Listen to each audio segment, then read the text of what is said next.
चलती रहती है। सुबह के समय कॉलेज के स्टूडेंट्स इस ग्राउंड का इस्तेमाल करते हैं। फिर तीसरी टूर्नामेंट जो है पिछले 2-3 महीनों में ये हो रही है। अभी शाम के समय भी बहुत से बच्चे आएंगे जो आसपास के उस ग्राउंड को खेलेंगे। और ग्राउंड के अंदर अगर बच्चे खेलते रहे, स्पोर्ट्स एक्टिविटी चलती रहे, तो उस ग्राउंड को हम ग्राउंड कहते हैं। अगर वहाँ पर स्पोर्ट्स एक्टिविटी नहीं चल रही है, ग्राउंड बंद पड़ी हुई है, तो वो ग्राउंड नहीं हुई, वो ऐसे ही वेस्ट ऑफ लैंड हुई, या उसको चरागाह भी कह सकते हैं। लेकिन ये मुझे बड़ी खुशी की बात है कि दूसरी बार ये टूर्नामेंट मेरे होने के बाद यहाँ पर हो रही है। हमने 2 बार प्रपोजल भेजा था, डीपीआर बन चुका था, डीपीआर अप्रूव भी हुआ था। लास्ट ईयर पैसा जो था ओटले प्लान होता है उसमें रिलीज भी हुआ था। पीडब्ल्यूडी को जो है एडमिनिस्ट्रेटिव अप्रूवल भी दे दिया गया था। 2 प्रोजेक्ट थे, एक साइंस ब्लॉक का और एक लेवलिंग ऑफ ग्राउंड का।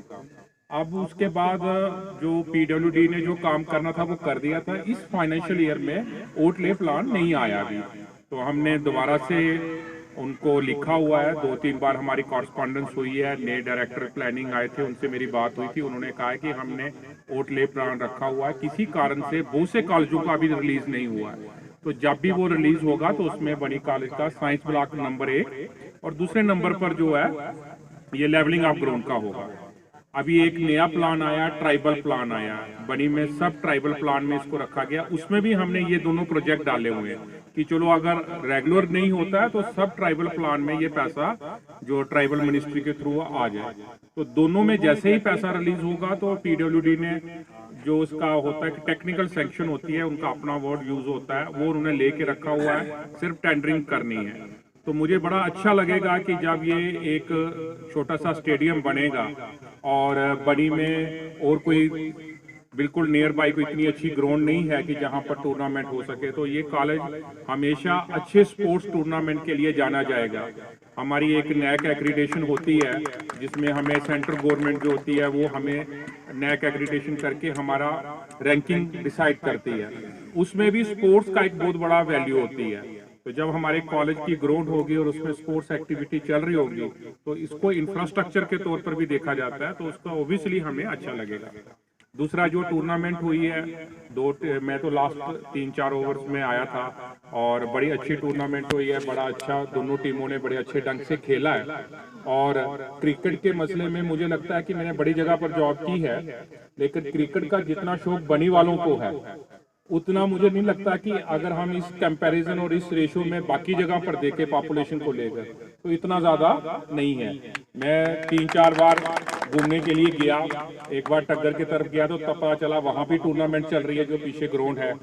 एक बार इसके ऊपर जोड़ा वाले माता से आगे पता चला वहां भी टूर्नामेंट चल रही है। तो टूर्नामेंट चलती रहती है। इसका मतलब है कि हमारी जो रुचि स्पोर्ट्स में है, तो मैं एक दिन उनको बता भी रहा था भारत स्पोर्ट्स क्लब वालों को कि जब स्टूडेंट स्पोर्ट्स की तरफ जाएंगे तो वो नशा से दूर जाएंगे, जब वो स्पोर्ट्स से दूर जाएंगे तो वो नशे की ओर जाएंगे, क्योंकि ये दोनों चीजें जो हैं वो अपोजिट है। जब हम स्पोर्ट्स खेलते हैं तो हम नशे से दूर चले जाते हैं, क्योंकि हमारा जो अमल होता है वो स्पोर्ट्स में पूरा हो जाता है, फिर हमारा ध्यान दूसरी तरफ नहीं जाता है। तो जब हम स्पोर्ट्स की तरफ नहीं जाते हैं, लेथार्जिक होते हैं, बिजी रहते हैं अपने ही दिमाग में, तो वो आदतें, वो चीजें हमें नशे की तरफ ले जाती हैं। तो स्पोर्ट्स ही एक अल्टरनेटिव है आज की डेट में, अगर हमें अपने यूथ को नशा से दूर रखना है। तो इसलिए मैं एडमिनिस्ट्रेशन को भी ये कहूँगा कि बनी में स्टेडियम बनना चाहिए, हेल्थ क्लब बनना चाहिए, स्पोर्ट्स की एक्टिविटीज जो ये नॉन गवर्नमेंट ऑर्गेनाइजेशन की तरफ से चल रही है इनको इकोनॉमिकल सहायता भी मिलनी चाहिए ताकि और अच्छे ढंग से ये एक्टिविटीज चलती रहे। मैं आज के इस कमेटी के ऑर्गेनाइजर का भी धन्यवाद करता हूँ कि उन्होंने इतना अच्छा प्रोग्राम कॉलेज की ग्राउंड में किया। आगे भी इस प्रकार की टूर्नामेंट होती रहेंगी, ऐसी मैं आशा करता हूँ। धन्यवाद।